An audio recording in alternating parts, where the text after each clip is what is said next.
Man, this is one of these videos that when you see it, you can't unsee it. This is absolutely tragic. This really, really is. Now, essentially, someone was filmed live on television in the United States getting run over.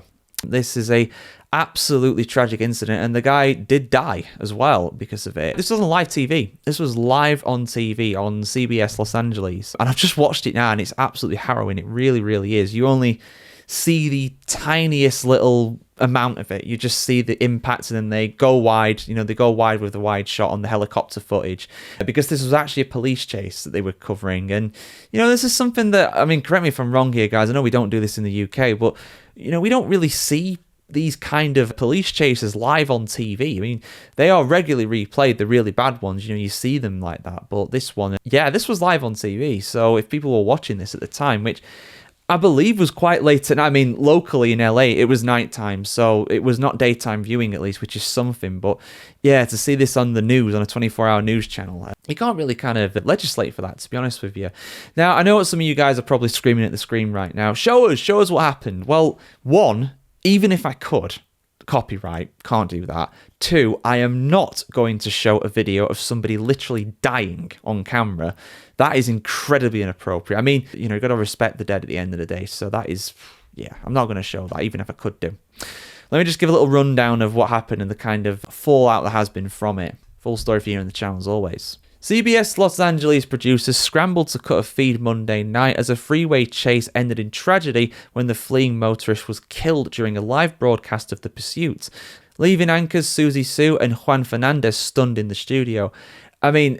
I'm struggling to see this video, to be honest with you, just the fact that I've seen this, but these guys had to do it live on TV, shout out to those guys. It must be so hard to do that on a live feed, kind of react to that and keep the audience informed and engaged. It must be so difficult. The news crew was following the car chase through downtown Los Angeles when the suspect in a stolen white van cut through Chinatown and headed north to Pasadena. The individual drove down the 110 freeway with police in pursuit before suddenly exiting the vehicle near Highland Park to escape on foot. So essentially what he did is that he just jumped out of the van while it was still moving at a relatively low speed. He went close to the barriers and then he hopped over it, and then there was another car coming up the other way. I don't know if any of you guys have actually stood by the side of the road, like a 70-mile-an-hour motorway or highway, depending on where you are in the world. I have a few times just because my car's broken down and I've been in the hard shoulder, which is effectively the breakdown lane for you guys outside the UK. And seeing cars going past at 70 miles an hour, obviously when you're on the highway, when you're on the motorway, you don't really feel like you're going that quick. But when you stand still and actually watch these cars go past, 70 miles an hour is really, really quick. You go the length of a football pitch in a couple seconds, I think, something like that. It's really, really fast. So to actually run out with traffic going that way, it's a recipe for disaster and tragedy. And he got hit and killed almost immediately.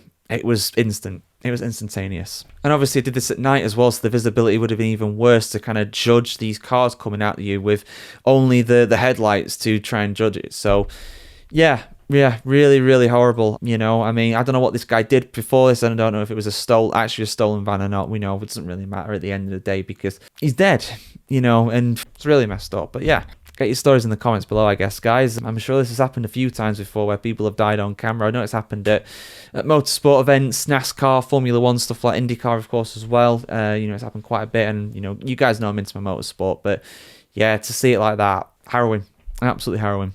Yeah, have a good day as you can do after hearing that. And we'll see you soon for hopefully content that's a little bit less like this here on the channel.